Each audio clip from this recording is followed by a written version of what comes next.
at the Limoto fish farming project in Palisa district under the wetland restoration project.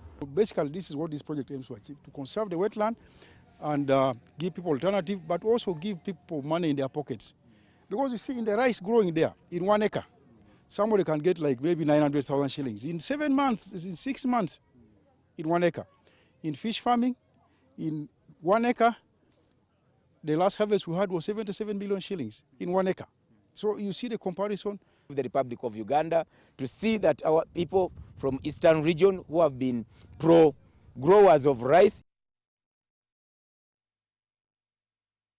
in the wetlands resort to new enterprises like fish pond farming, where the president is very sure that our people will be generating more wealth by embracing this initiative. We are here today to witness an area that had been encroached on with the rice cultivators, but now you are seeing over 12 fish ponds, each containing over 10,000 fingerlings, and with a very big lake, man-made lake, made by this team. Furthermore, President Museveni pledged that if re-elected, he will establish special funds for unemployed graduates, fishermen, and religious and cultural leaders, all aimed at eradicating poverty. Some of you in Gogonyo, you do fishing. We are going to create a fund for fishermen, zone by zone. Because the fishermen need more money than the 1 million. They need to buy boats, they need to buy nets. So we are also going to start a fund for university graduates. If you are a university graduate and you have not got a job for 2 years, we shall have a fund for you. All this is to continue to deal with the issue of wealth. Tomorrow, Thursday, the NRM presidential candidate is scheduled to continue his campaign in the Budaka and the Chibuku districts. Philip Aguta for UBC News in Palisa. Jamutoro agenda kujalesa okuwanikira abantu abategekedde okukola okulabeni anyuma so kuwanikira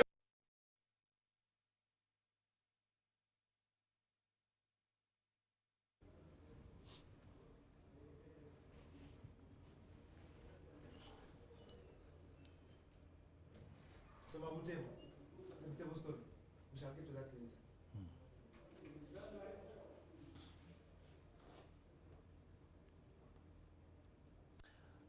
That was President Museveni there in Palisa. But now let's go to Butembo, where NRM candidate Yoweri Kaguta Museveni has addressed the second rally of the day in Butembo district, where he has continued to canvass for support for both his candidature and that of his ruling party, NRM. The Butembo rally has been convened at district headquarters and attracted hundreds of NRM supporters. Take a watch. As the NRM presidential candidate Yoweri Kaguta Museveni campaigned in Palisa district, whatever district grounds were equally waiting for him. The second national vice chairperson, Anita Ntamon, that for Eastern Calvin Echodo, Secretary General Richard Odom, Ministers Baramba Rugahara and Monica Musenero arrived in whatever district other than the candidate. Having already covered 5 sub-regions, the Wednesday 12 November campaign trail of Butembo district marks President Museveni's grand entry to Bukit sub-region.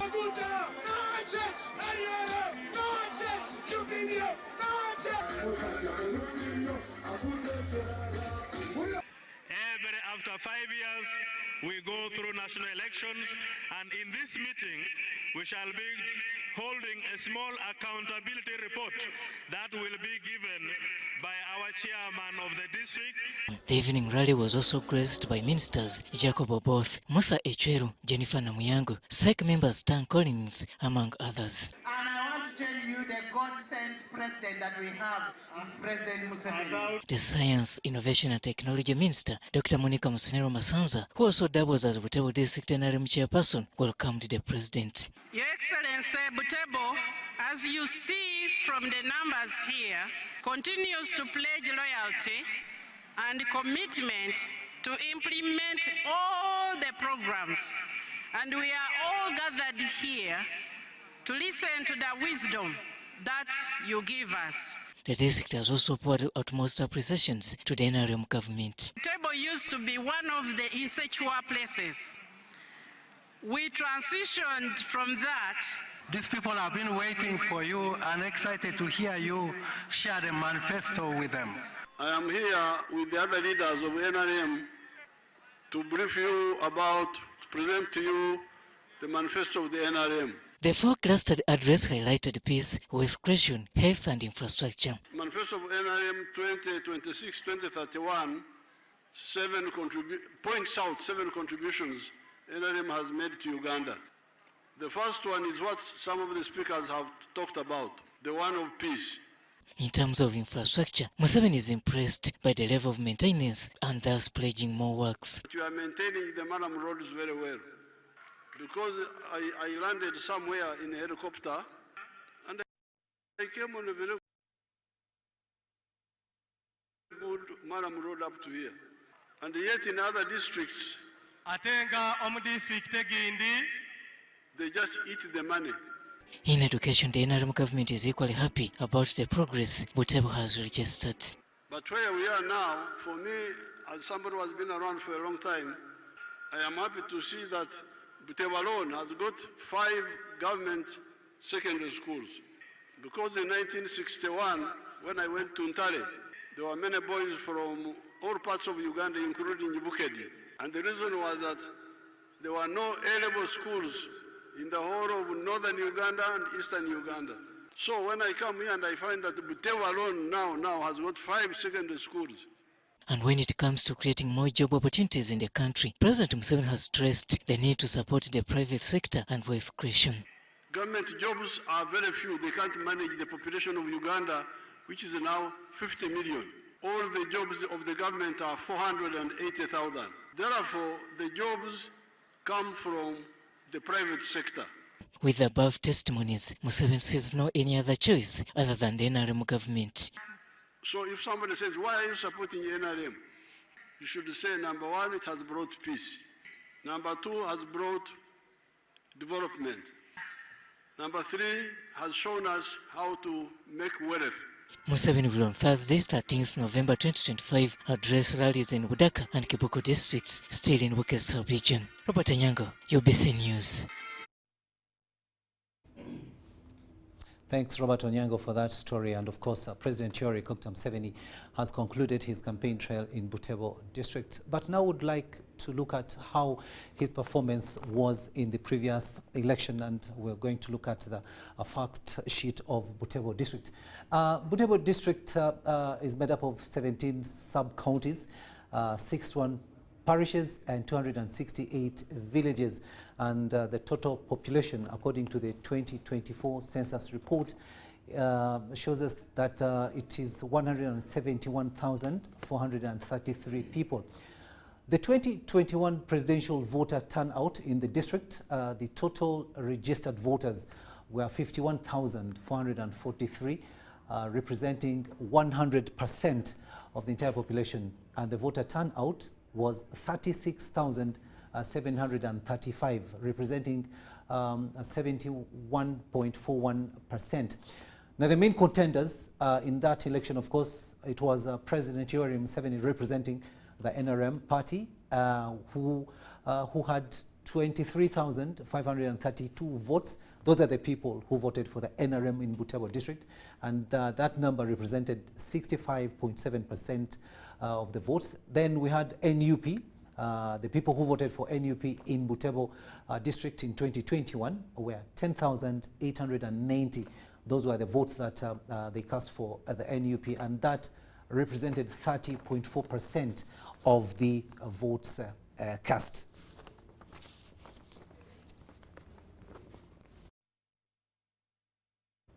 And of course, we also saw in our first story President Yoweri Museveni concluding his presidential campaign in Palisa district. But let's also have a look at how he performed in that district in the 2021 elections. But first, the fact file of Palisa.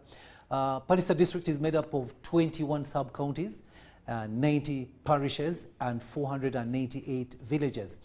And the total population, according to the 2024 census report, was 334,697 people. Now, the 2021 presidential voter turnout, the total registered voters were 131,370, representing 100%. The voter turnout in Palisa district in 2021 presidential elections was 86,834 people, representing 66.10%. And the main contenders, that is the presidential, contenders were just basically two: the NRM, represented by President Yoweri Kaguta Museveni, who garnered 53,788 votes, and that one represented 68.89% of the votes cast for the NRM candidate.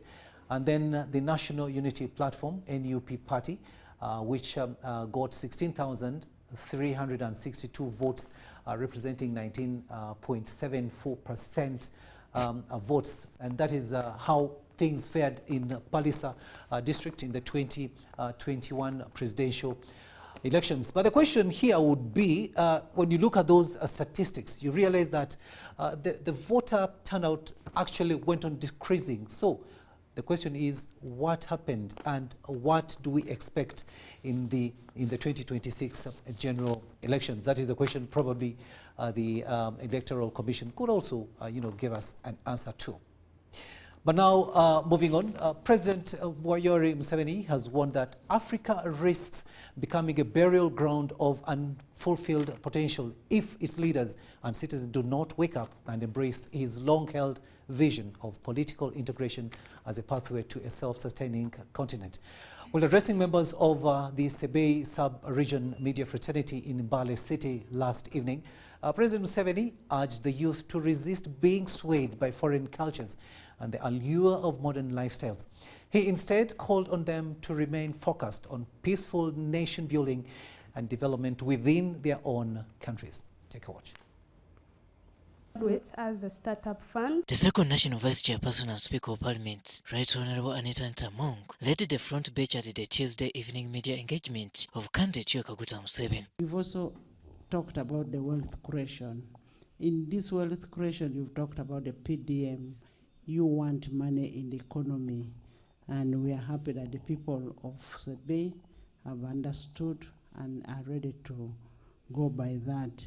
The live radio talk show hosted by the President at Mbale State Lodge in Mbale City, Museveni began by outlining the 7 points in which he is running the 2026-2031 manifesto. So the most dynamic part is wealth. That's why we are saying, please, please, please. So the talking about it is helping. Now the challenge is to get out the 33%, the other 33% who are still outside the money economy. The first half of the President's address focused on wealth creation. And when I look at this what they call presidential candidates moving around, when I get time, I will really dismantle them. The 7 points cover service delivery, job opportunities, wealth creation, infrastructure, peace, education, and markets. You don't hear anybody talking about the market. All these, the intellectual class, the journalists, fourth estate. Is it fourth? What are you talking about? You don't talk about market. What are you really talking about? The moment people settle down and start creating wealth, the internal market is not enough. But all this, according to the President, must be babysitted by political federation. But how can we have even a navy? We are cut off from the sea. It's really very serious. I really watch Africans and I say, so our proposal for the East African Federation is that if there was a federation in East Africa,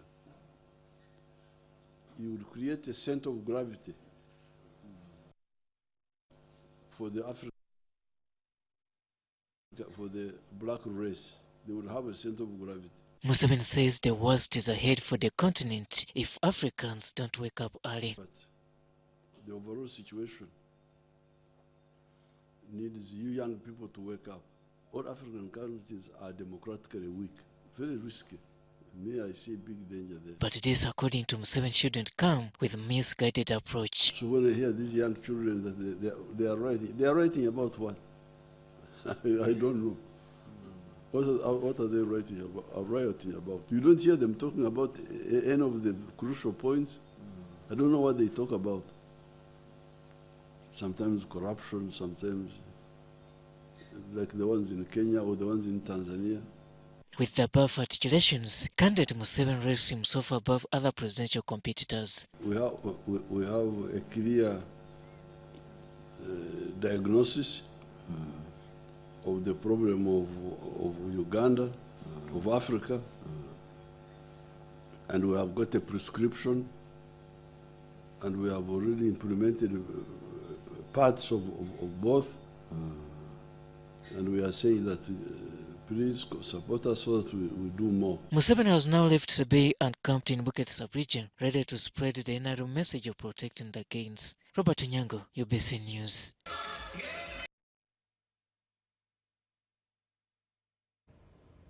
The ruling National Resistance Movement has welcomed the decision by State Minister for Works, Musa Echweru, to withdraw from the Amuria County parliamentary race. NRM Secretary General Richard Todong says Echweru's decision is a demonstration of loyalty and discipline expected of all party members contesting as independents.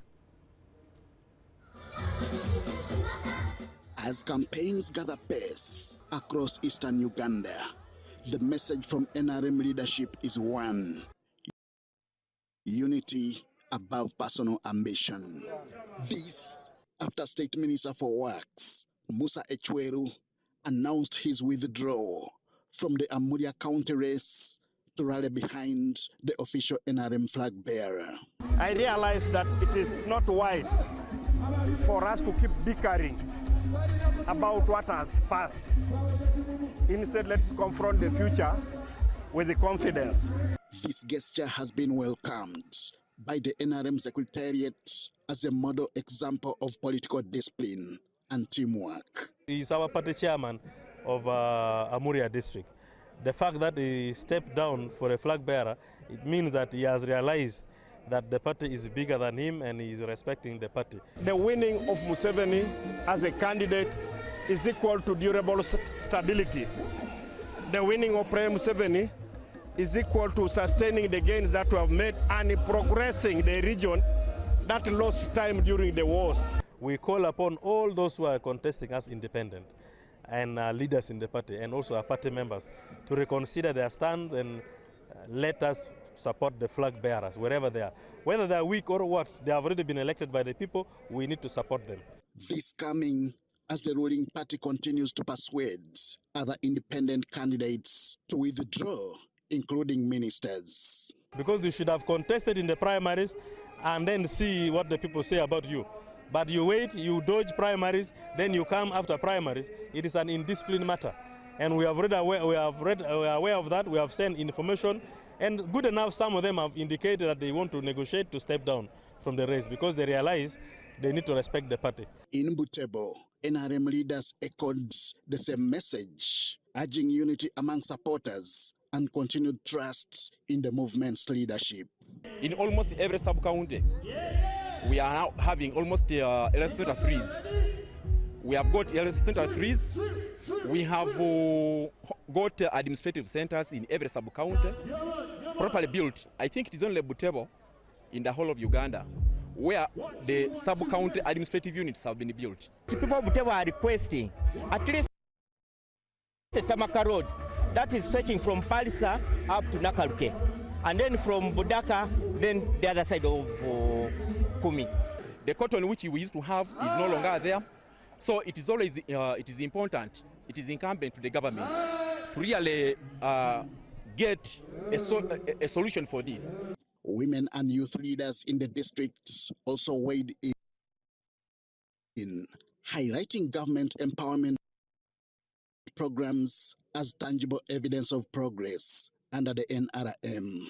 Anyone who has graduated and has been home without a job for 2 or more years, it is now time for us to put a smile on our faces because His Excellency Yoweri Kaguta Museveni has given us a special fund to develop ourselves and participate in wealth creation. But I want to tell you that here in Butebo, people have left all their work just to come and listen to him.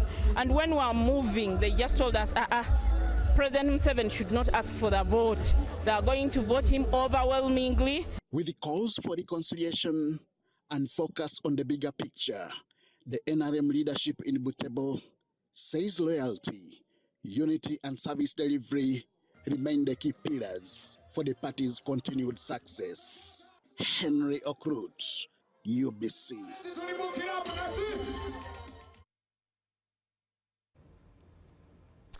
The Alliance for National Transformation ANT presidential candidate, General retired Mugisha Muntu, has taken his campaign to Apache district, where he condemned the army's presence on Lake Kyoga and expressed concern over the eviction of residents from Maruzi Ranch, saying it has devastated local livelihoods. Haruna Mtesa Sira gives us more.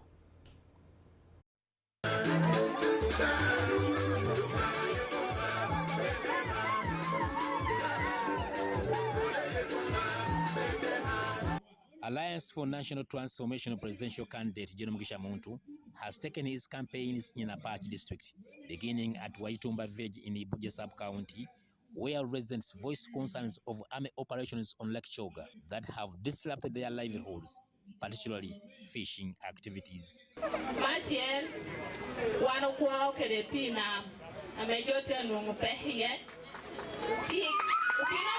Even if somebody they are chasing this Ambele men, yes, they'll be chasing their children from the water, and they may even die in the water. Yes.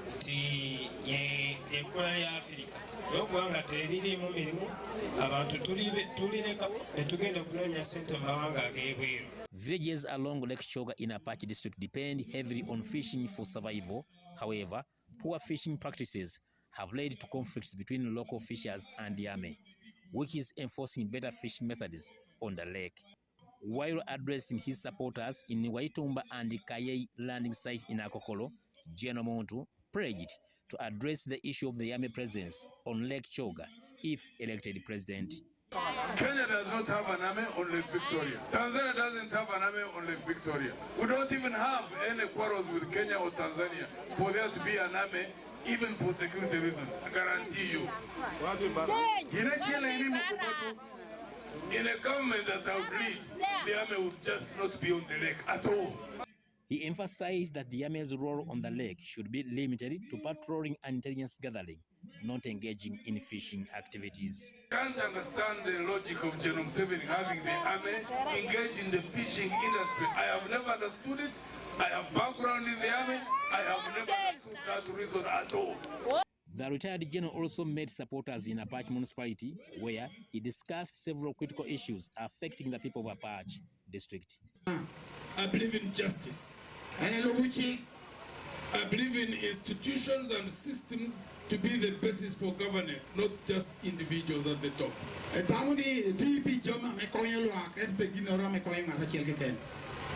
also know that unless the people develop, a country cannot be considered developed. Haruna Mtesasira, UBC News. Forum for Democratic Change FDC presidential candidate Nathan Nandala Mafabi has emphasized the need for government to utilize taxpayers' money to construct quality roads for the people. While addressing his campaign rally in Yumbe Town Council, Mafabi questioned the residents, asking where it is written that they should not have tarmac roads. The candidate made these remarks after traveling on a dusty and rough road from Moyo district to Yumbe and then to Koboko. While at Uravu sub-county, where he made a brief stopover before proceeding to Koboko district, residents and local leaders decried the challenge of land grabbing. Mafabi later held campaign rallies in several town councils of Koboko district.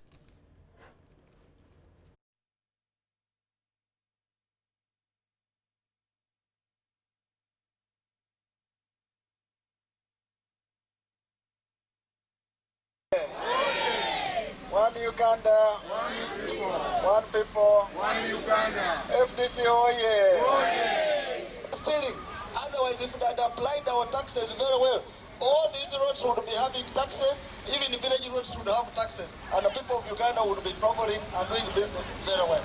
People to buy you 10 kilos of meat because it is meat. He brings you 1 kilo, it is meat. You say he brought me meat. Why are you not asking where are my 9 kilograms of meat? Our money, which they have taken, you are not demanding accountability. Is it dusty? It was surveyed. People were supposed to be moved and they were supposed to have any construction at the tarmacing of the road done up here. All these things have not been done. Therefore, the people of Odravo are not happy. The people who doesn't want money? I said that let people ready.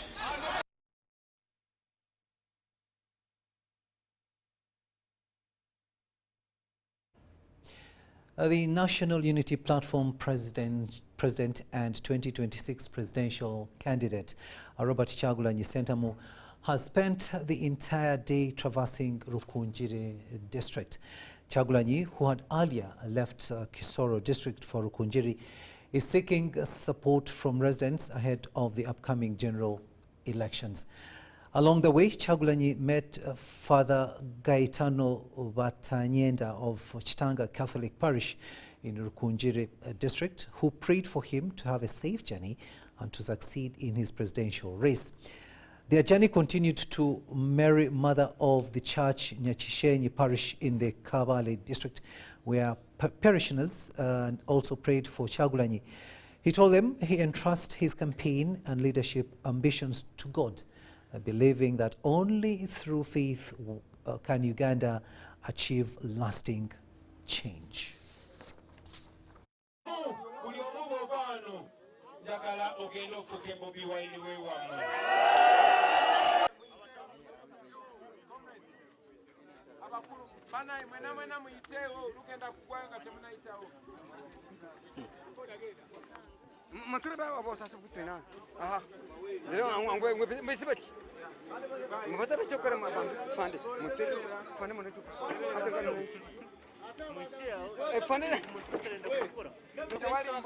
Kaluluke mugendano kana kalulu tukafule kanjawulo kana kalulu kafule kanjawulo amukozesa zino step number 1 jagala kubasaba mwenna mugende buli gwoyogera naye jagala kubasaba buli omafuke agent mugende mubulira abantu nti tulina okaminga tugenda ne tulonda abantu ba Rukungiri saawa zino kati tetuli mukola kampeni ya kulonda ne bwoba towagira Kyagulanyi banange twegatte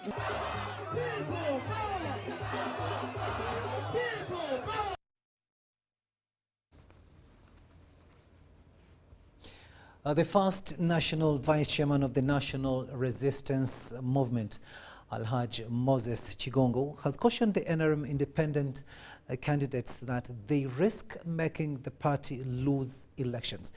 Chigongo has advised them to step down in favor of the NRM flag bearers because the party will sideline them too. Chigongo, together with the Prime Minister of Uganda, Robina Nabanja, were in Chikube District Headquarters to mobilize local leaders to seek support for the NRM party bearer, President Yoweri Kaguta Museveni.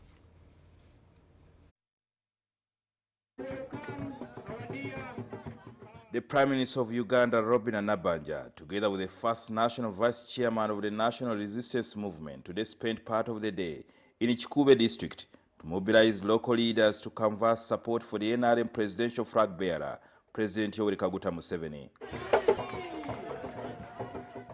Chigongo, who was the chief guest, called on the NRM leaders gathered at Chikube District Headquarters to be disciplined as they canvass for votes. Ekintu ekiyimirizaawo movement n'okutuuka ku ssaawa ya leero mpisa ze twava nazo mu nsiko. Era tubasaba buli muntu awagira movement abeere n'empisa nnungi. Okulonda mmanyi ebibaddemu. Era n'okulonda kulina ebizibu bye kuleese. Naye wano tuddeyo ku mpisa. Kubanga abamu ba complaints tibaababba. Kiyinza okuba ekituufu oba si kituufu, naye ka tugambe baababba. Kati oba baababba, kiki ekiddiira tuli basunguwavu nnyo. naye nze ndina ekibuuzo kye mbuuza movement wagiraba ng'etambula egenda okubbira akalulu chairman waffe owekitiibwa Yoweri Kaguta Museveni mwamulabako areas zammwe kaze okubba akalulu kammwe Kigongo nze najja nga vice chairman nga bwenzi olwaleero ne mundaba nga neemululirira buno nziba akalulu kammwe kakati bunyigira ani. Kigongo, who spoke in Luganda, cautioned the NRM independent candidates that they risk making the party lose elections. He advised them to step down in favor of the NRM flag bearers, saying the party will sideline them too. Kyannaku kati nga bwe mwabbibwa munyiize nnyo movement tugikomye wano. Mwagala movement ekome wano kubanga wabbibwa. Mwagala egende mu maaso. Kati kye tulina okukola kusonyiwagana. Leka kufuuka emu ku nsonga eziremesezza movement okuwangula. Kwa movement egenda kwetikka egenda kulaba bubi. Kirawulikika kitya kyekikuube aba movement baagudde kubanga baagabanya obululu.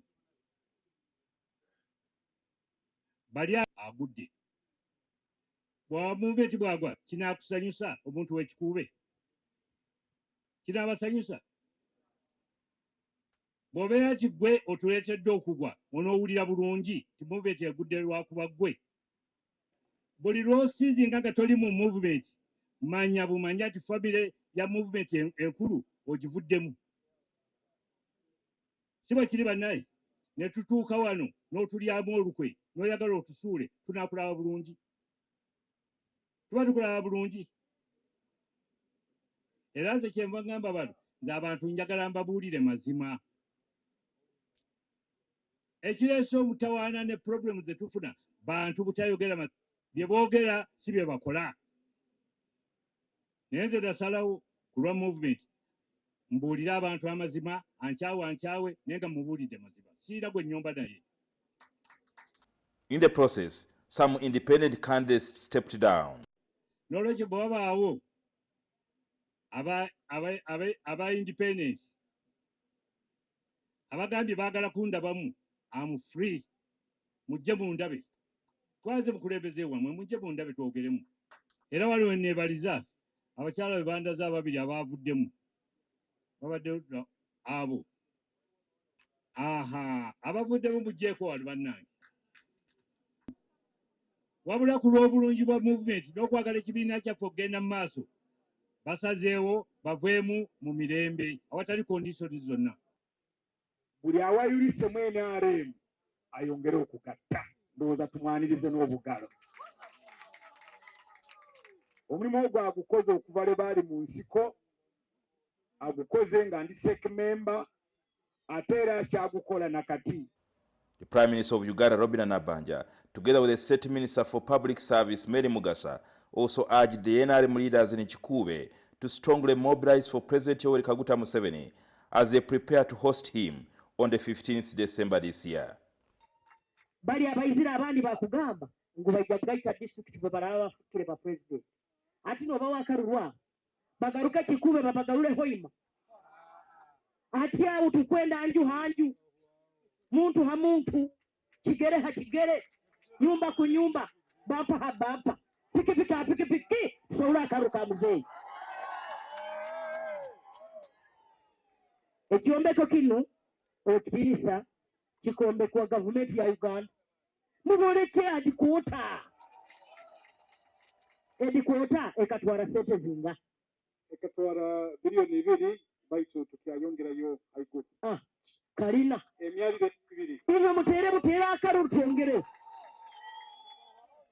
okuba n'okyalaho manifesto esookere Museveni naye Kaguta Museveni bw'araba manifesto kakusangwa abataro tolyesimba muruge abintu by'okubaza abantu mukabafoora manifesto.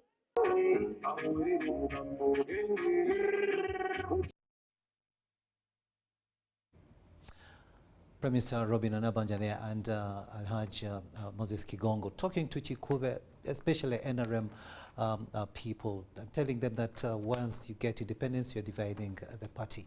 We'll not be taking a short break, but when we do return, we shall be looking at more other news stories, including statistics showing what the parliaments, right from the 8th parliament to the current one, have been performing, especially the NRM vis-a-vis the opposition. Don't go away.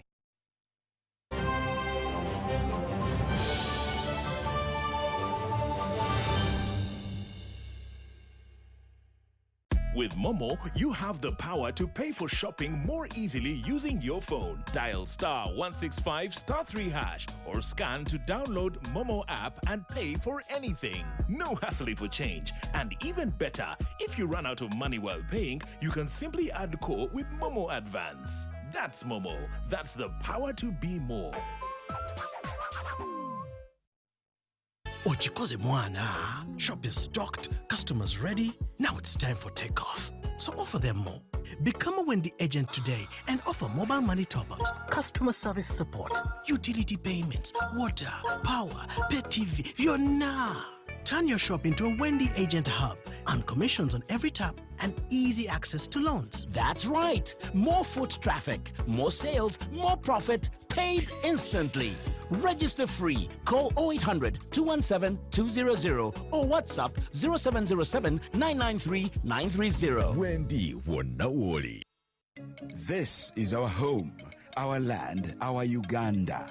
From the rolling hills to the busy streets, from the farmers in the fields to the students in classrooms, we are one people. Elections are a time to choose our leaders, not to fight our brothers and sisters. When violence enters the ballot box, the future of our country is wounded. But when peace leads the way, our nation grows stronger. On election day, choose unity over diversion, respect over hatred, and dialogue over distraction. Love your country, protect your fellow citizens, stand for peace, and say no to electoral violence. This message is brought to you by the Global Election Observation Mission, GEOM, in partnership with the Uganda Electoral Commission. Informed citizens, strong nation.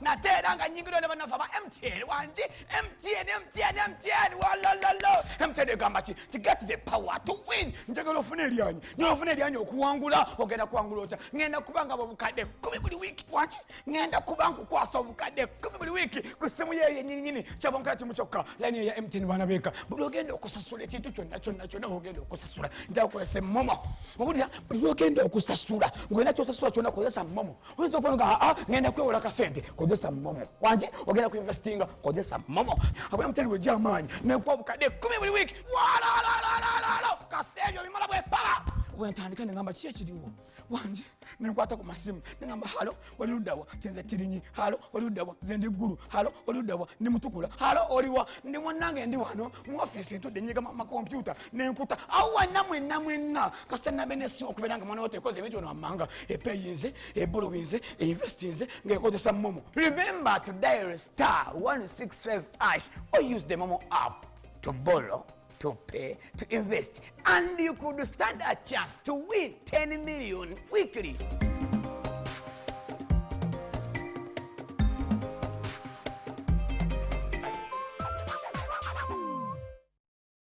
You see, I've been a painter for almost 4 decades, and I have found Global Paints to be very reliable. First, everyone knows we use Global Paint undercoat. Now, for the best results, I continue with Global Paints products. I go for silk vinyl when it comes to the interior. Then Global Matte for the ceiling, and when it comes to weatherproof, I go for Global Weather Coat Emulsion. With that one, the house will never peel. Now, there you have a sparkling, magical-looking house. And then the client is very happy. He recommends me to another person who recommends me to another person who recommended me to come and do the advert. Global Paint, a reliable product.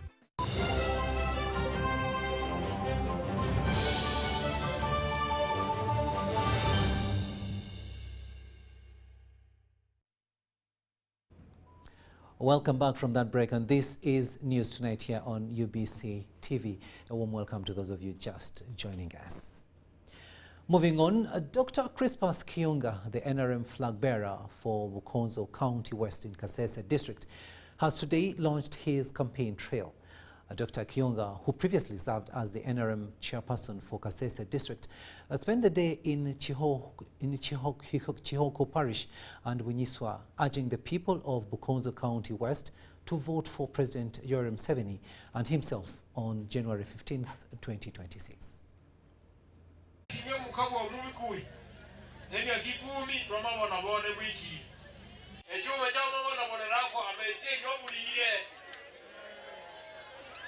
Aha, unasimulia watu wabakawa no janga nakol. Ejele kiro ndinya na tauni. Wasita.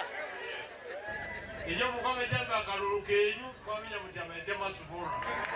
Addressing supporters at Kalimanga Trading Center in Bwera Sub-County, Dr. Kionga pledged to address challenges faced by the business community at the Mpondwe border.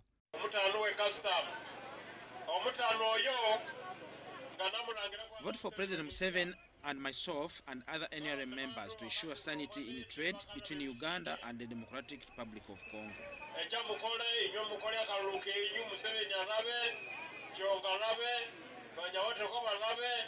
Peter Kakule, the chief campaign manager for Dr. Crispus Kionga, commended him for his wise guidance and commitment to initiatives aimed at addressing poverty challenges in Bukonzo County West. Expertise to see that really the knowledge he has is passed to the community, to see that they utilize this knowledge to create more wealth.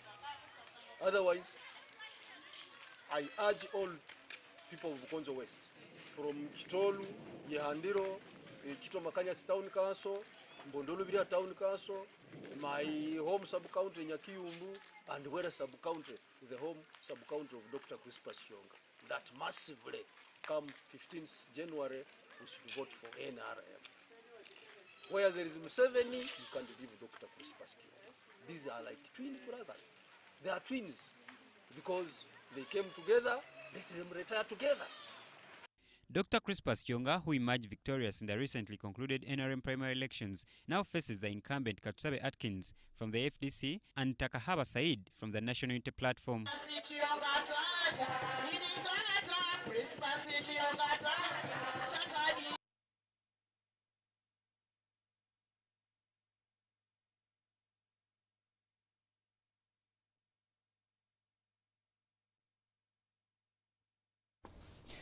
Now, with all set for next year's general elections, multi-party politics dispensation, Uganda requires a critical assessment of those seeking to represent Ugandans in the August House on independent tickets are half the number of all the candidates combined for all the 18 political parties. The electoral body nominated 2,711 candidates to contest for 519 parliamentary slots, with 1,283 of those contesting as independent. Uganda runs a hybrid political system that allows both parties sponsored and individuals merit of participation. However, in systems of rule by majority, political parties gain from consolidating seats, especially in the parliament where numbers decide policy and legislature agenda. Article 72(4) of the Political Parties and Organizations Act of 2005 and the Parliamentary Elections Act permit any person to stand for election independent of any political party. Since the introduction of political parties in 2005, the ruling NRM and Forum for Democratic Change, FDC, have been the most affected. Now, whereas the NRM remains with the highest number of legislators at 337 of the 579 directly elected members of Parliament, followed by the National Unity Platform, NUP, at 57, FDC at 32, while independents have increased from 40 in the 8th Parliament.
And that is the situation in the August House, right from the 8th August House to the current one, in as far as representation of the different political parties are concerned.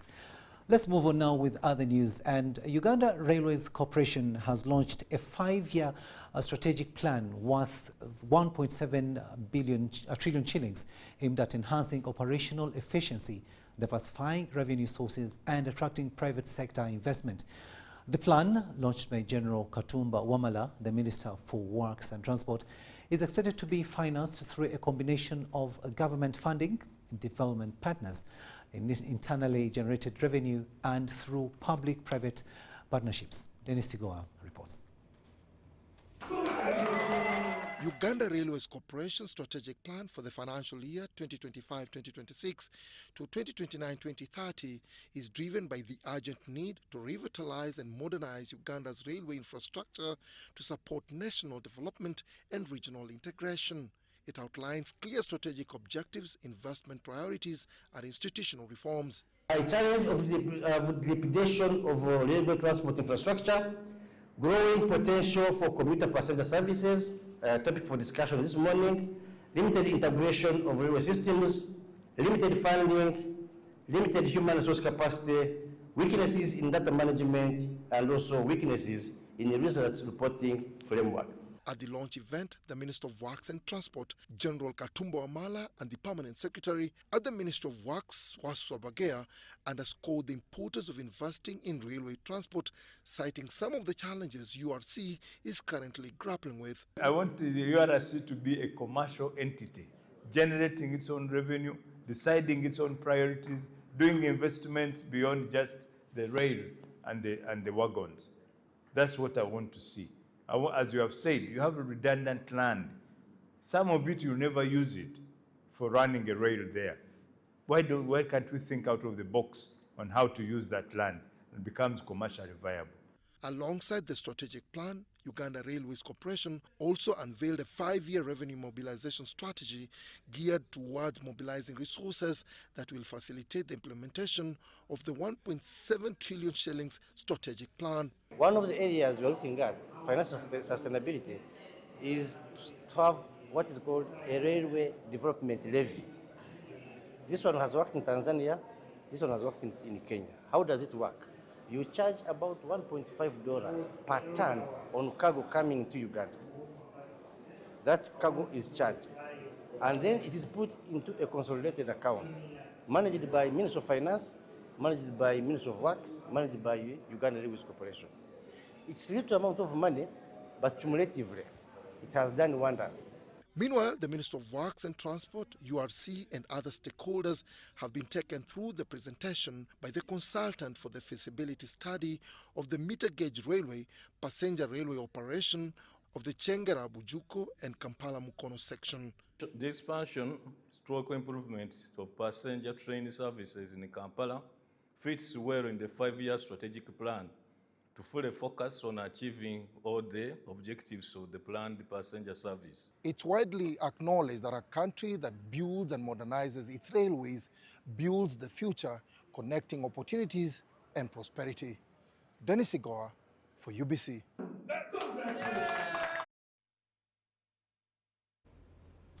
Professor Rachel Mindra Katorogo, the acting deputy principal of Makerere University Business School, MUBS, has urged academicians and researchers to leverage their research to influence policy, thereby stimulating economic growth and development.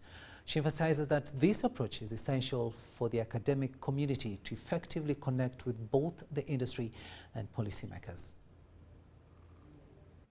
Makerere University Business School's postgraduate students and researchers are attending a symposium to share findings and engage with policymakers, private sector actors, and development partners to explore strategies for scaling up clean cooking solutions in Uganda and beyond.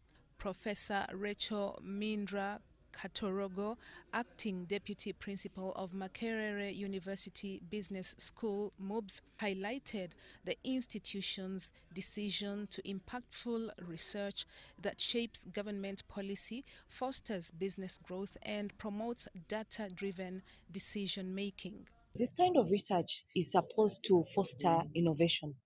Innovation in terms of business models are actually developed in the research work our graduate students are actually doing. When I go right into the renewable energy space that the discussions we're having here, is to say that there's so much work being done there, rich models, rich recommendations, rich discussions in there.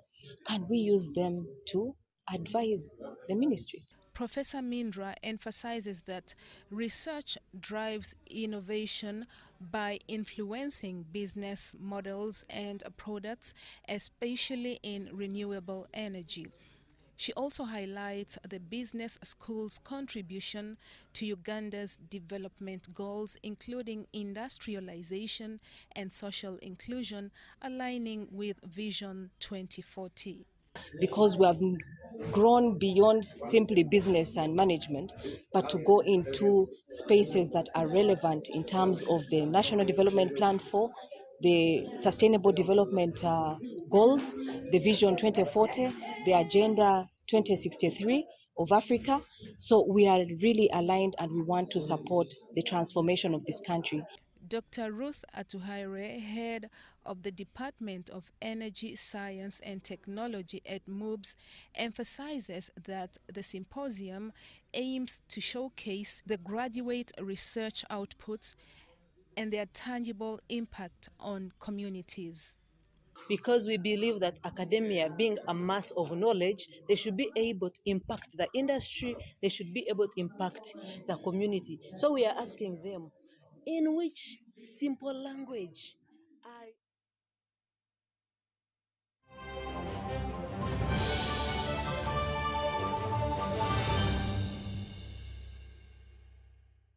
The Uganda AIDS Commission, under the Office of the President, presents the National HIV and AIDS Symposium 2025, happening from the 26th to the 28th of November 2025 at Mbarara University of Science and Technology, MUST, main campus at the Pharmacology Grounds.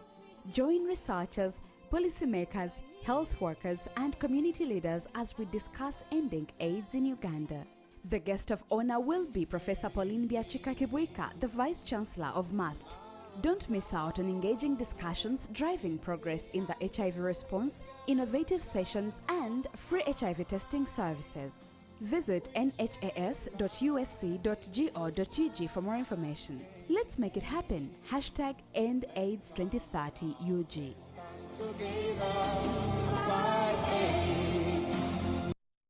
Step into a world of excellence, comfort, and pride with Royal Foam Furniture, crafted to perfection right here in Uganda. We bring you state-of-the-art living room furniture and bedding products at affordable prices. Our wide variety of mattresses include orthopedic, pillow top, spring mattresses suitable for institutions like hotels, and many others for home comfort. With every piece telling a story of royal excellence, our products are built with the highest quality materials made to last. Experience royalty with Royal Foam Furniture, proudly made in Uganda, so buy Uganda and build Uganda. Visit our showrooms at Ginger Road, Chambogo Junction, Bukoto Chisasi Road, and on Victoria Mall, Entebbe, on the first floor. When you want to relax your body and refresh your mind, welcome to Hotel La Confidential, Aroa's premier destination for luxury and comfort. The only hotel in Aroa City offering a serene atmosphere, breathtaking scenery. Come and discover our exclusive wellness club with packages that include a fully equipped gym, a rejuvenating sauna, steam bath, and a great sky blue swimming pool. For events, our state-of-art conference halls and versatile event spaces are perfect for hosting shows, wedding receptions, birthdays, and more. Come and enjoy our cinema hall and unisex saloon, all designed to meet your entertainment and grooming needs. Bring your family and let your kids splash around in our beautiful kids water park. We are located on Arua Pakwachi Highway in the heart of Arua City. Don't wait. Visit us on www.hotelconfidential.com or call us on 0761 688 181.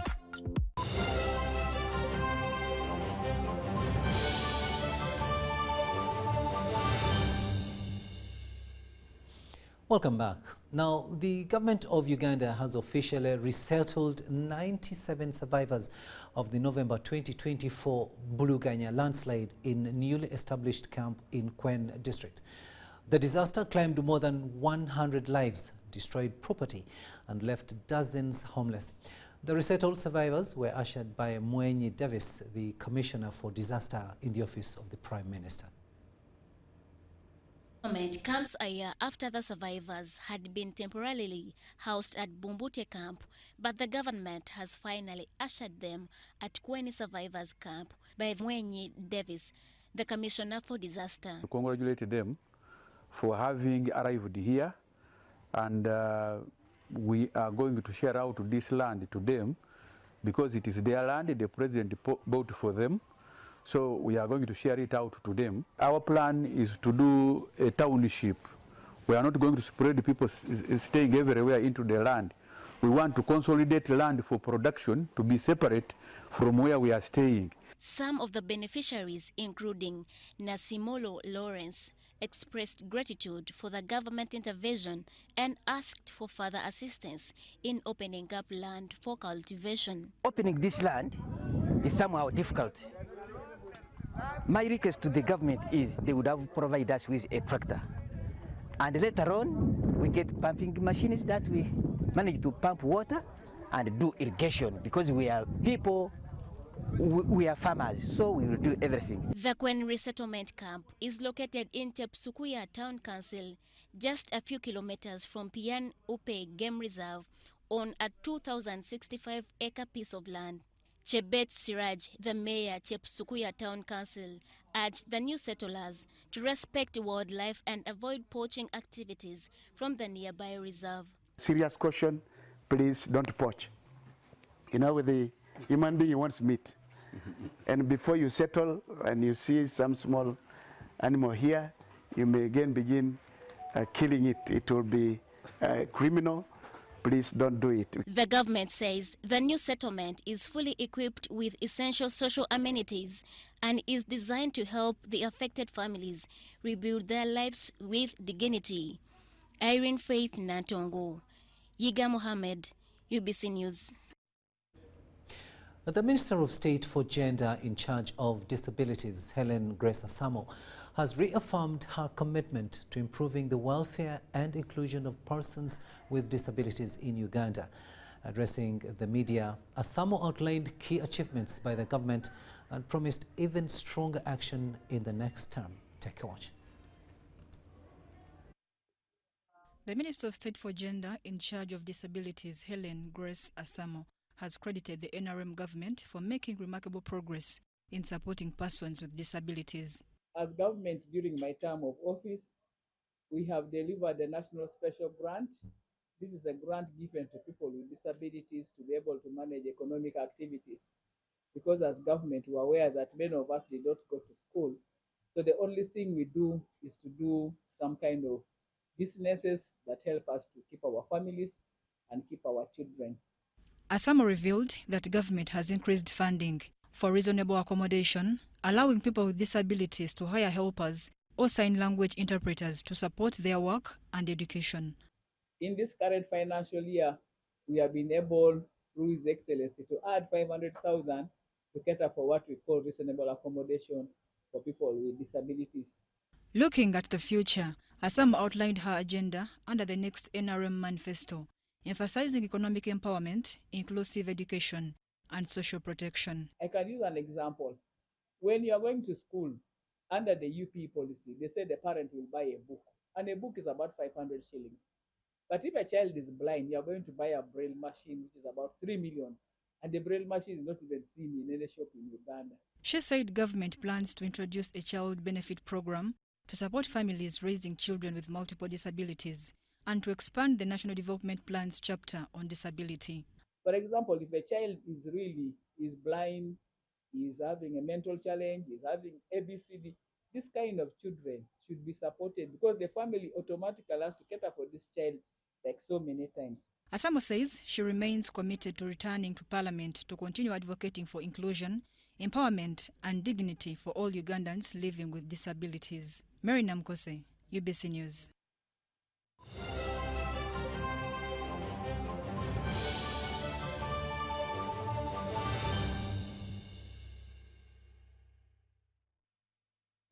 Sports news now. And as Uganda gears up for International HIV/AIDS Day, the Initiative for Better Health is hitting the ground running with the Mpumo Marathon in Bushenyi.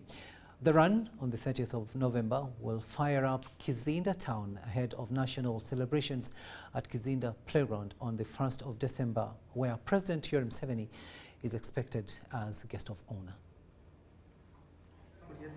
That's why he specifically decided to go to Kizinda, because that's where there are a lot of challenges.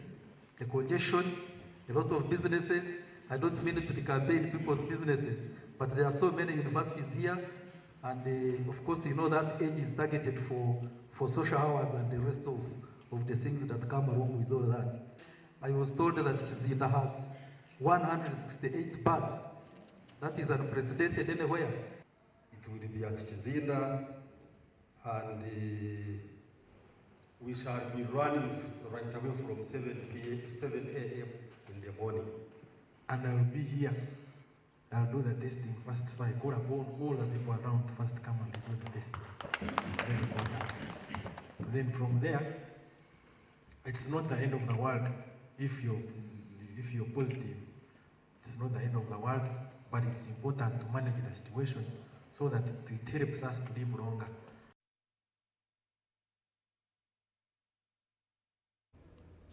And that story brings us to the end of this bulletin. Thank you so much for having kept us company. On Sign Language, it has been Elizabeth Nakakoni, and I am Rukidi Edward Kijanangoma, wishing you a blessed night.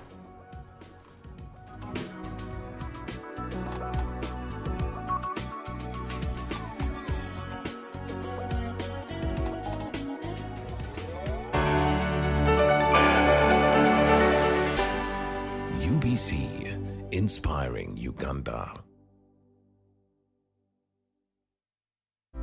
Ebiseera by'okuzaayo abaana mu masomero tebiteekwa kukaluubiriza n'akatono. Eno kusimba nnyiriri mpanvu, kano kalippagano ka bidduka. Simanya kuzunga na banka siripusi? Kati osobola okusasula school fees z'omwana wo ate n'okola n'ebirala ntoko ku ssimu ye ey'omu ngalo. Ekyokola kyangu nnyo. Nyiga bunyizi *185*8 ogoberera ebikulagiriddwa oba okozese app ya MTN Momo. Ate kati okola ki olwaleero? MTN Mobile Money Uganda Limited erungamizibwa banka enkulu eya Uganda. Exercise can't be sustained. Eating can't be stopped. It's even harder to lose weight. Come and give it a try. Genshikang L-carnitine chromium capsules, plant extract, scientific ratio, take 3 capsules each time. The active ingredient accelerates fat burning,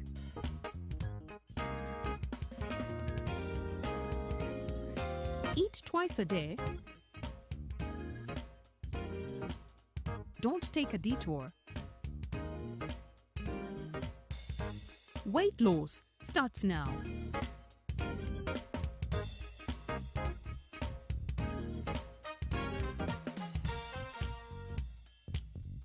Genshikang L-carnitine with chromium capsules helps you stay in shape. Please follow medical advice when taking this product. For more information, visit our website www.hgo.com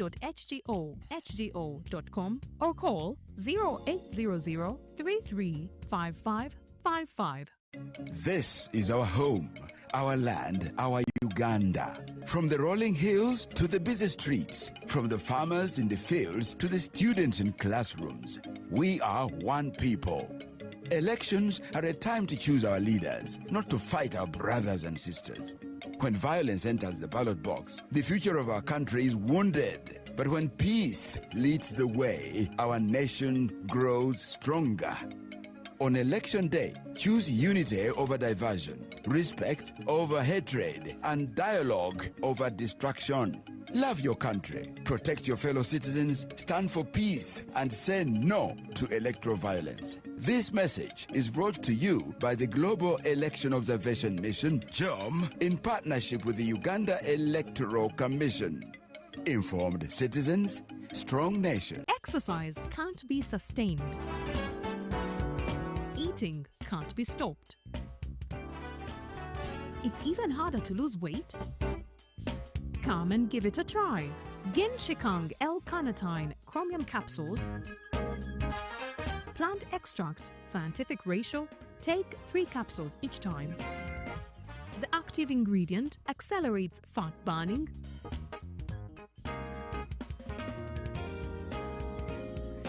eat twice a day. Don't take a detour. Weight loss starts now.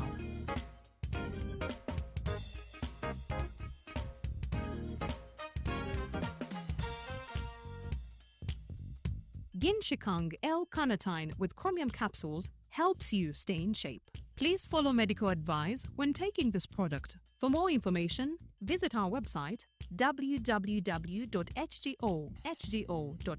or call 0800 335555. These elections matter, and so does how you hear about them. That's why I'm here every night on UBC News Tonight to give you the whole picture and not just the headlines. We report with context, with care, and with commitment, because you deserve the truth. Calmly delivered, clearly explained.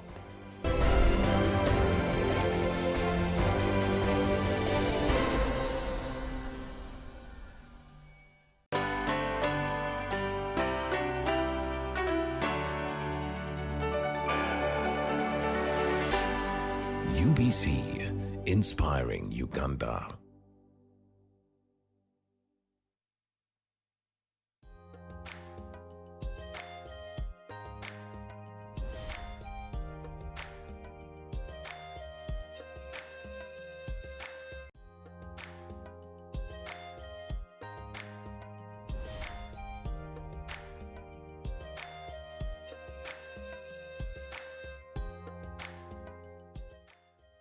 Viewers, welcome to Super Soul Sisters. I am Akol Rachel, standing in for Jamila Oluka, who is not here physically, but with this, she's here on the seat. And I'm not alone in the studio. I have a guest here that I would like to introduce before you. She can tell you best about herself, and we are here to run a very good program today that I need everybody to be alert. Madam, please, can you introduce yourself to the viewers? Hello viewers, I'm Senior Superintendent of Police, Shemerwa Caroline, and I'm the Child and Family Protection Officer for Kampala Metropolitan Police. Wow, yes, thank you, Carol. When I look at you, I get so much like inspired. I see the stars. I usually see the police, you know, the many stars that you have, the more. I see so many stars.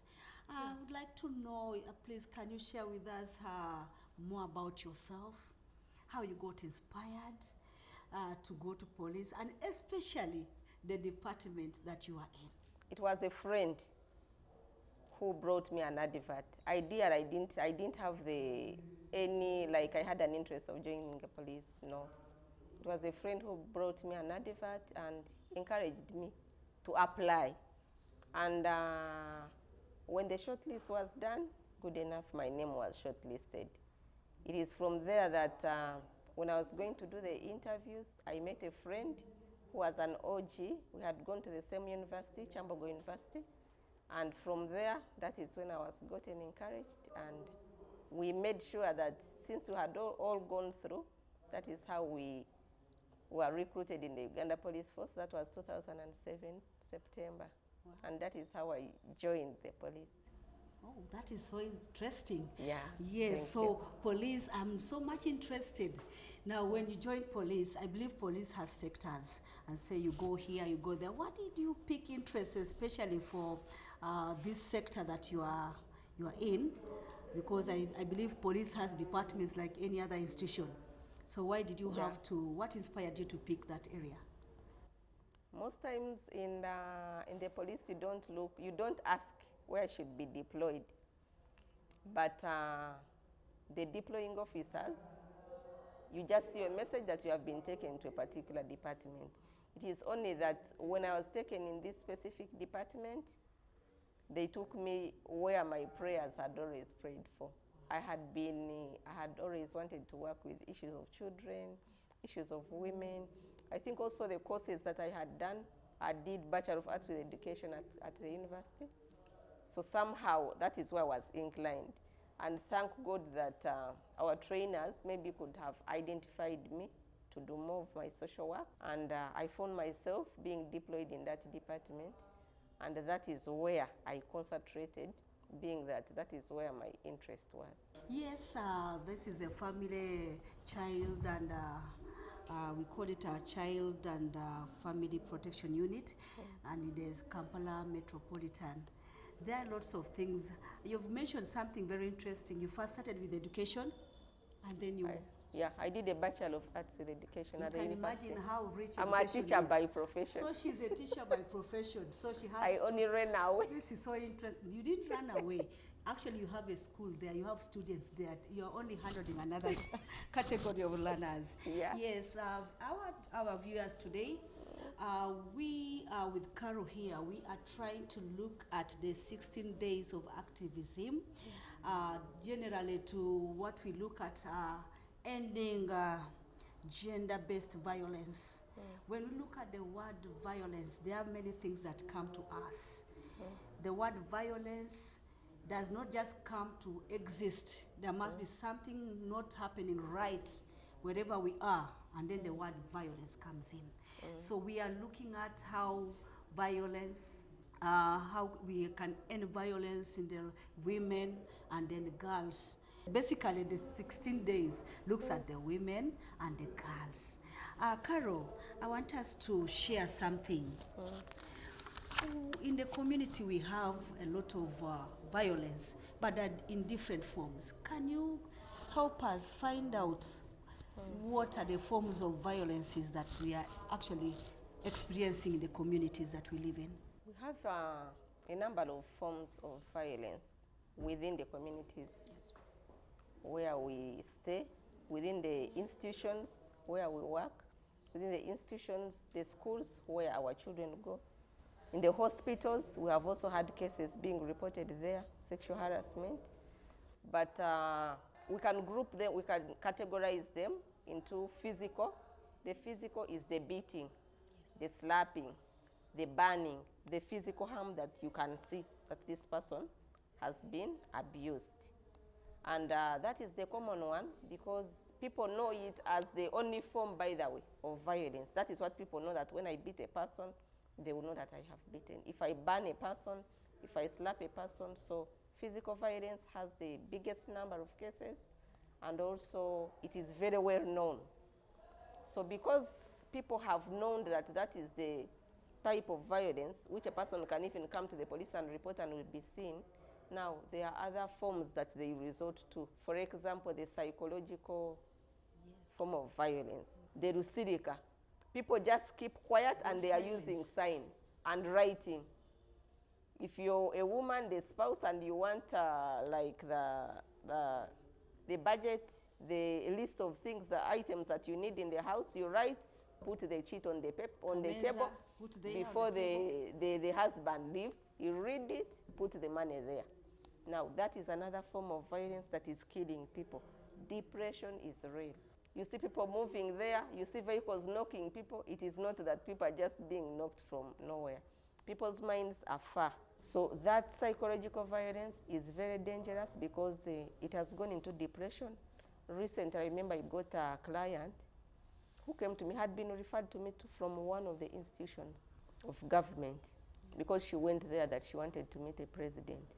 And people were wondering, meeting a president from nowhere, even like in small sandals, like, I think people were like, there is something.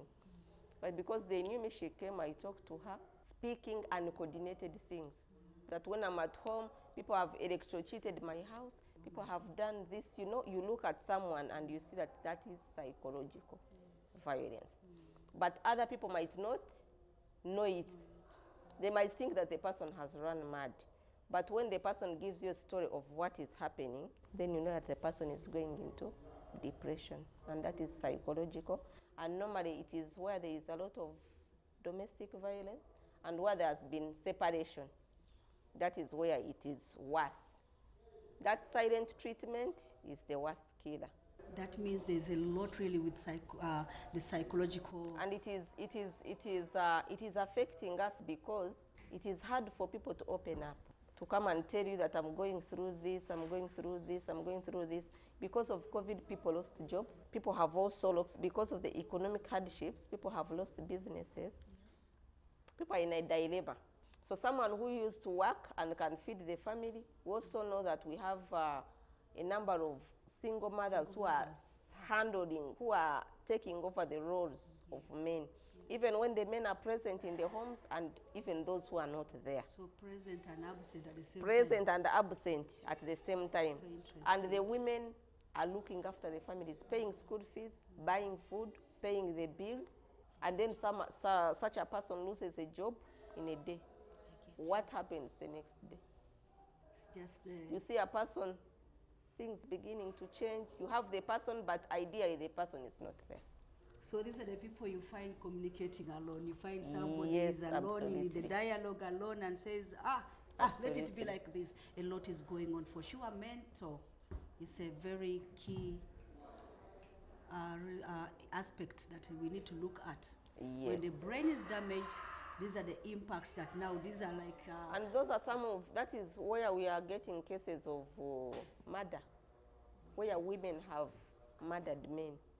Because of that accumulated anger, the person has always been abused and keeps quiet, been abused and keeps quiet. Emotions. And even they take it to children, to the people they stay with. Yes, they take you back home, they bring you, you come over, you come back, you sit there because you have no way out, you keep there. But so in the end, because of that accumulated anger, it comes like once, gets something, hits the person is normal. Yes, Carol, thank you so much. Do you still have a lot? I've just got the two, psychological, and then I think you found out emotional. And emotional. So there are other forms, I believe. Yes, which we are have a little bit silent, but they are those economic forms, violence. Yes. We have women who have gone to school, and the spouses have denied them from working because they are going to be taken by men, or they will go in for infidelity. Yes. But we also have those ones who have just refused them to work. That me, I married, I wanted a woman to take care of me. We have those ones who have worked for properties. You work, you have your money, you contribute money with your husband to buy property. Your name will never appear anywhere as a buyer. You witness, do you own that property or you don't own the property? You don't own it. We have people who have contributed, worked with their spouses, both a woman and a man. They buy property, and you think that maybe school fees will be covered by, let's say, rentals or shops or something. But in the end, you're not entitled to anything. You can even have your child sit at home being chased when someone is collecting money from the project that you did what? You contributed together, thinking that it is a family thing to help. So that is economic violence. You wake up one day, you go to work, someone is owning your ATM. When Saturday comes, you hand over. Or you hand over the ATM, it is the other person to do what? To collect the money. There is madam telling you. The reason why most of the times police doesn't take chances and we don't wait to handle those cases because Ideally, the department doesn't, we don't look at separating people. Yes, yes. We look at reconciliation. Yes. And you know, once we have a criminal case, it is investigated, you take it to the state attorney, they sanction the file, we produce in court to answer criminal charges. There is no mediation in that, ideally. But when we prefer civil cases in the family court, you go for mediation. Because most of the cases that we get on economic is I contributed money. We have had cases where, especially women, you find a man staying at his the family land because he has been given a part to construct and do something. Remember, you don't own that one. Your name is not anywhere. You cannot claim it. You come because you have produced children, you want them to be okay, you don't want to keep on shifting from one room to another. You're like, let's contribute, we put something for our children. You construct there. When your husband is no longer there, or when he's there and he's tired of you, I'm telling you, you will walk out empty-handed because you don't own the place. And most of the cases that we get reported is when the husband, the spouse has died. The family will tell you, walk away because this is our family land. We never sold him and we never gave him. We only told him to do what? Now that he's no more, leave the children here and for you, you do what? So where a person has contributed, police cannot determine how much you contributed. Sometimes people don't have even a receipt. You know, you get money, you give your husband, trusting. But even can you ask that today I've given you 100,000, bring the receipt of 100. Or I will go and buy 10 cement, 10 bags of cement. You bring for me the receipt of 10 bags of cement. You cannot. But once you contribute that and issues begin coming up, you walk out empty-handed because you don't have the evidence that you contributed. Now, this is where I pick interest in. Now, this is a family that has worked for whatever material. And most of the times, a family which is based on the marriage that is not recognized. Yes, don't remember illegal. That one. Oh, this illegal one usually. This one where you made that means cohabitation. Economy actually affects a lot. We have heard stories of actually murder, disagreements, or even where the children have become victims of circumstance. Absolutely. Because of people failing to agree. Yeah, true. Then we have sexual violence. Yes, please. That is where we have defilement, we have rape, we have a number of them. Those ones that fall under the category of defilement and rape. Sexual violence. Sexual violence. And then there has also always been a debate that is there rape in marriages. Oh, so rape, this is so interesting. Rape, so you're married, that is the but sexual, rape in marriage. Yes. Yes. Because when you look at rape, they say no consent, where the person has not consented. Yes. And then we would say that when the spouse has not consented, ideally that one would be what? But this is so interesting. Do you receive such cases and somebody comes? Yes, but we have got, especially on the side of the ladies, where they are forced. Yes. They are forced, especially when they are in their menstrual cycles. Or maybe somebody has just given birth. Those instances. When they have, they have reported such cases. Only that tradition the culture has brought it in a way that a woman should not refuse, but they have reported cases of rape. Of course, it's not right. I think it's not very right. Then we have sexual harassment. Yes. That is the sexual violence. And then we have harmful traditional practices like female genital mutilation. Yes. Those are some of the forms of violence. You've talked about sexual harassment or violence. Let us start with home. Home, we have siblings going in for one another. Maybe the maid, incest. The maid that you brought, or the houseboy, we call them, but these days you don't call them managers. The managers, that's a polite way. Help us, yes. Those are also other forms that people, I think, need to look at.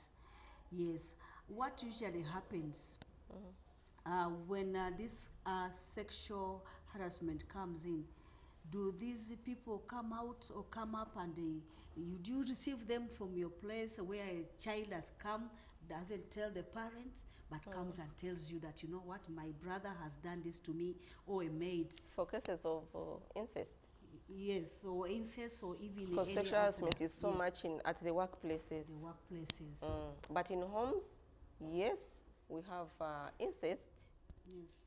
Most of the times it is hard for you to, unless if it has resulted into pregnancy. Yes. Or because it happens between relatives. Relatives, yes. But we have had some of the cases. Yes. We have had cases where a child produced with a father. That one I don't even want to talk about it. Because it reminds me a lot around that case. Yes. We have had cases, but there are many, where fathers have slept with their own children and even produced. And wonder which name the father will be called. The grandfather and the father at the same time. Grandfather, confusion. Now, one of the challenges of the cases of incest, you see here, we are very busy. We wake up at very early in the morning, you go to work. Late in the evening, you come back when children have maybe slept. And during the holidays, what I've seen with Ugandans or Africans, we don't want the burden. We want this good life. Like during holidays, send the children to the grandparents. Here, when you have a sister who has a very big home, and then maybe there is a maid during holidays for you, you don't have, you're like, you go to stay with your aunt? Your auntie. After all, the food is there, everything is there. But what happens, my dear? If everyone knew, people would have their children. We have cases of incest between brothers. A brother sleeps with a sister. Same mother, same father. We have had cases of uncles who come in like to push children to higher education, colleges, universities. They use the same girls or the boys that they are helping. We have had cases of you bring your brother to come and do what? You're helping him. You bring your brother to come and stay with you. Sleeps with a maid, sleeps with the cousin. But because people don't want to spoil the relationship, and no one wants to see the other child going to Ruzira and taking those very many years, people decide to keep quiet, but families have separated because of that. Completely separating. Carol, even just the shame alone. You know, when you blow out, everybody comes to know what mess is around there. So people try to conceal and keep quiet. And we have had children abandoned out of that. Yes. Because they call them what? The caste. So there are some cultures who can never accept completely such children because they are a caste. There are also children who have not grown. With my eyes, I saw a child of 8 months, can't sit, can't eat, cannot do anything. Indeed, those ones, I say they are cast. Some children are abandoned, some children are adopted. Because the family cannot stand the what? The embarrassment. The embarrassment. So embarrassing. The curse, you know, all those issues that are surrounding. So we get children who are abandoned. They bring and abandon a child somewhere. And you're like, but sincere, who would abandon? So most of the times, those children who abandon at people's gates, I tell them first to do investigations around that home. Yes. You find that either a maid used to work there and has brought back the child, or something has happened. Yes, Carol, we have looked at all these forms of violence, sexual violence, psychological, economic, and name them and the rest. Now, today we are specifically here to forge a way.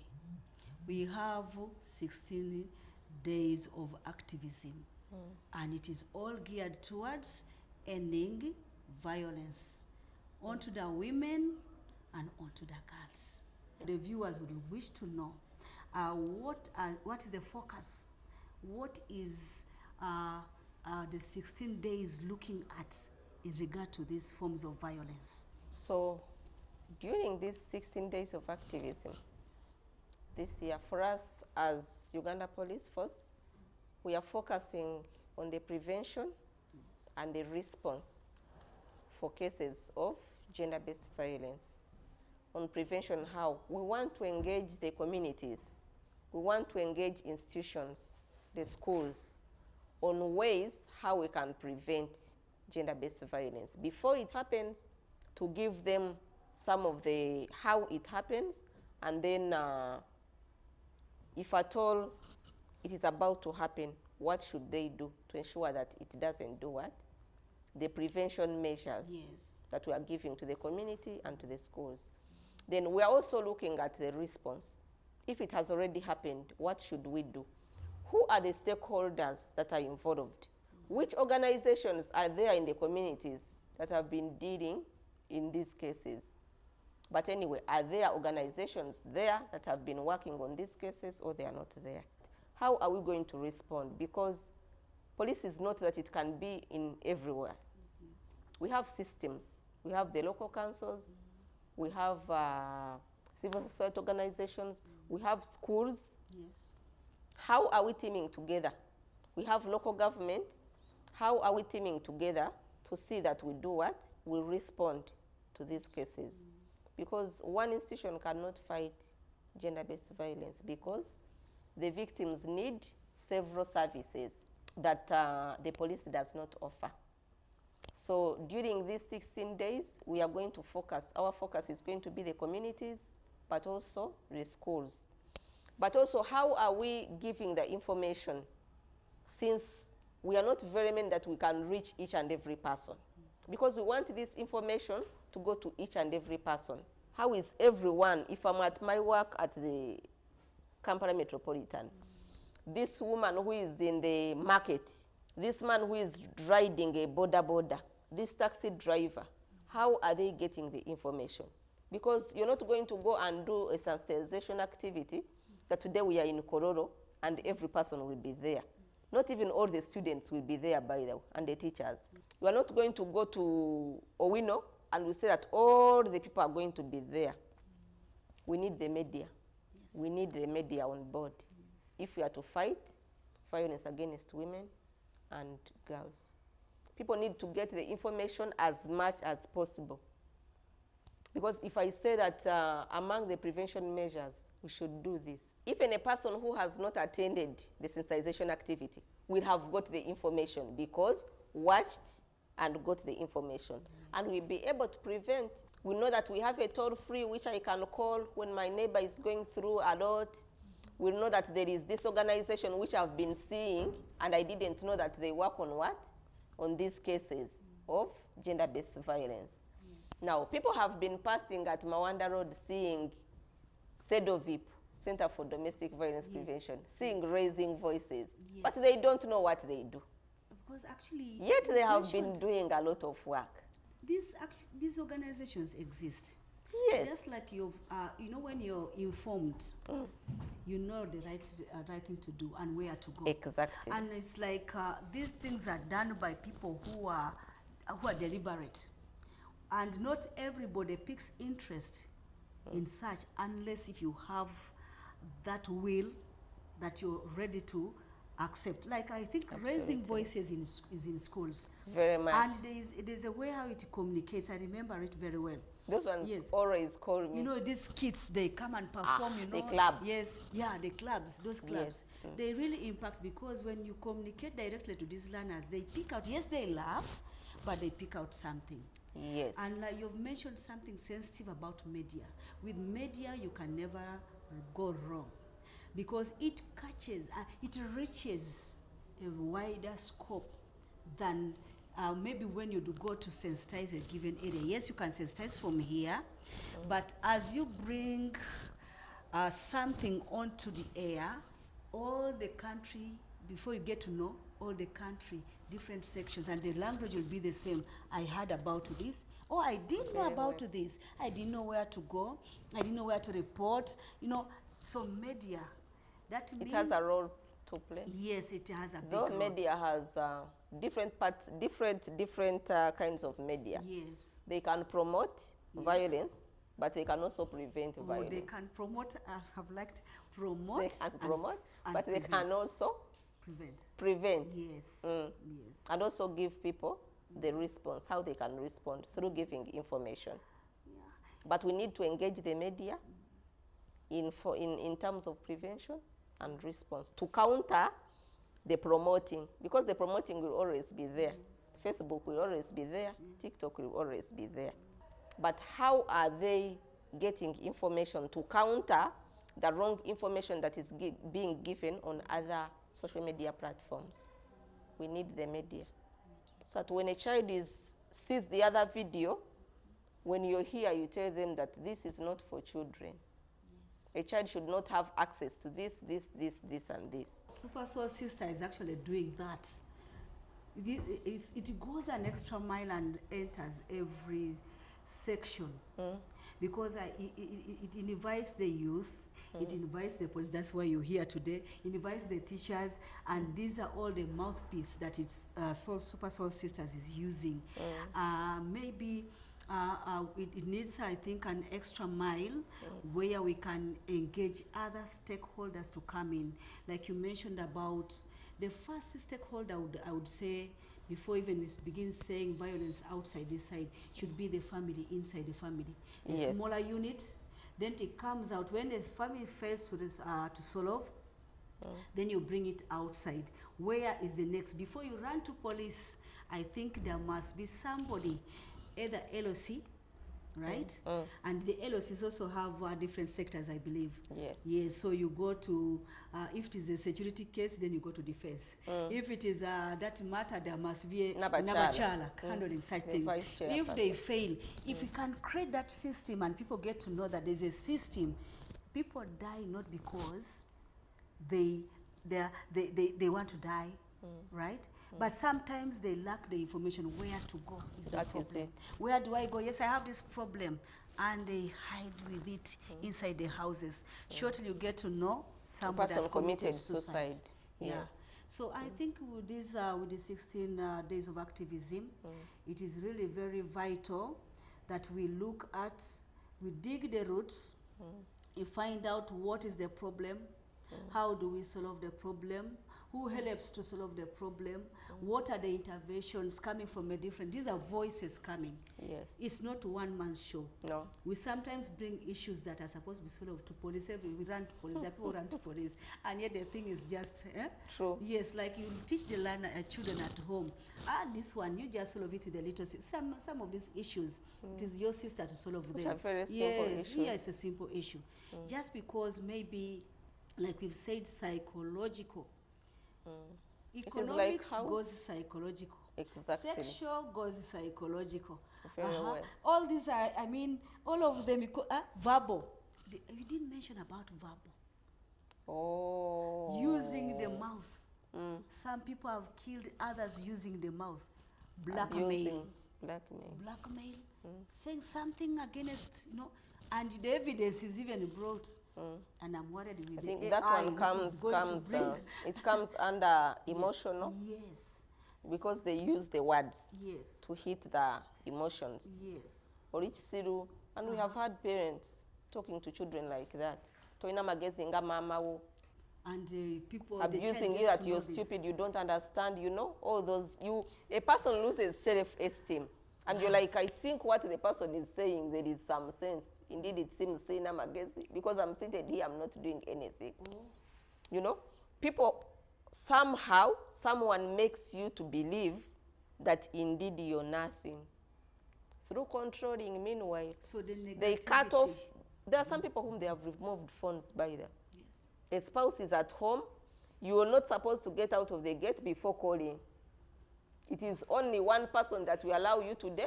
Okay, I'm going for shopping. I'm requesting that the person will get out of the gate. That controlling the verbal. So I see prison in the home. So prisons are not only in police. So some people are living in prisons within the homes. Oh, so interesting and so hurting and oh. Dear viewers, we would like to go for a short break, and we come back. When we come back shortly, we shall summarize about the program, looking at other things pertaining the 16 days of activism. Please keep tuned, don't touch the dial, and when we get back, we are going to have the hottest of the hottest to see what next about the 16 days of activism. Thank you so much. We are back and we are handling something again where we are going to look at now the role of the 16 days of activism. Yes, Carol, back again. You are welcome. You back from the short break. Thank you. Can you please again take us to the roles? The 16 days of activism, I can say we have a number of stakeholders, yes, and we have a number of organizations. Though we are doing somehow, most of the times you find we are doing almost the same things because we are all aiming at the same thing, campaigning against violence against women and girls. We have a number of organizations, we have a number of government institutions, we have a number of civil society organizations, very many stakeholders. And it is this time that everyone is supposed to wake up in arms. And as I said before, it needs a holistic approach. It is not a one-man show. And this is the time we are supposed to come on the round table and work together to fight violence against women and girls. As I said, police is going to be here. Ideally, police is, one of the roles is law enforcement. Enforcing the law, a case has been brought to the police, reported. Well, how do we go about it? Investigate, ensure that the culprit is prosecuted. Investigate, ensure that there is reconciliation. Investigate, mediate, and maybe solve the case. What is the probation officer doing? We will have victims out of the case of domestic violence or gender-based violence or violence against women and girls. And if we have victims, it is the role of the probation officers to take care of the victims and support those that need emergency shelters, those that need care and protection. That is the role of the probation officer. And placement, yes, in shelters, yes, to ensure that they are safe as the case moves. We have civil society organizations. They do a lot of sensitization. They do a lot of lobbying. Also, police does counseling, basic counseling and guidance, sensitization. We do all that. Only that the cardinal role is law enforcement. We do other number of activities and work with other organizations. Carol, you've mentioned about law enforcement and then guidance and counseling. People have a perception, the moment you see police, run away. This is a case. I think the community, the people should get actually to know that the police, you know, there's somebody who defines police for me so well. Every word has polite, obedient, loyal, intelligent, committed, and the E is what? I've forgotten the E. So when you look at all those things, there's no need for us to run away from police. Actually, police is there to see that we are safe. Where at school yourself, when they come to council, the teachers now, the head teachers and the institutions, when you see police coming in, please don't run away. There's a sector in police that actually comes to guide and counsel. You have cases in schools where these learners have gone beyond you. You can no longer manage, the parents can no longer manage. Maybe the third party, the police, when they listen to the voice of the police person handling it, the way we speak sometimes maybe matters. When a teacher speaks in another way, but the same thing. The police comes in. Yes, the police will come in two ways. Show you that if you don't comply, you will end up this side. And yet for us, the teachers, we only say, please behave, be this. We want an environment where learning can take place. But the police goes an extra mile. If you fail to do this, then you'll come to our hands. I think the police has a very key role, and I think the police should be directly coming in, because we are registering cases in schools these days where there's need for intervention. Yes, right. You know, a child snatching, a child boxing, a child piercing, vulgar language. I mean, all these things, they don't know that these things can easily end them up in what? In the prison. And I think also, yes, you know, children, most of the times we had, in fact, people are choosing us. Yes. That this department, you're only ever talking about children's rights. Children's rights. You're not talking about the responsibilities. So children have grown what? Wings. Yes. Children rights, don't beat a child, don't do this. Yes, just like the ministry says. But when you're saying the parents should pay school fees, what is the child supposed to do? Yes. Is the child in school? Is the child learning how to do this homework also, helping out with the parents? Or when they tell them, they will refuse, and that is their right not to do something. But what they need to know, and also what us parents need to know, is that the law says that the age of criminal responsibility is 12 years. What does that one imply? That any child that is clocks 12 years and above can be charged to court. I didn't know about that. Very. Wow. You beat a person, you kill a person, though accidentally or what, in any way, you're used by adults to steal, it is a case and it will be opened up at the police. You see now, these are the issues of law now. They said anybody, that's what I knew, that anybody above 18 must be mature, but out there you've had 12 years. 12 years and above. That means even 12 is the in law primary. recognizes that person to have committed a crime and will be charged at the police and also charged. Can be produced in court.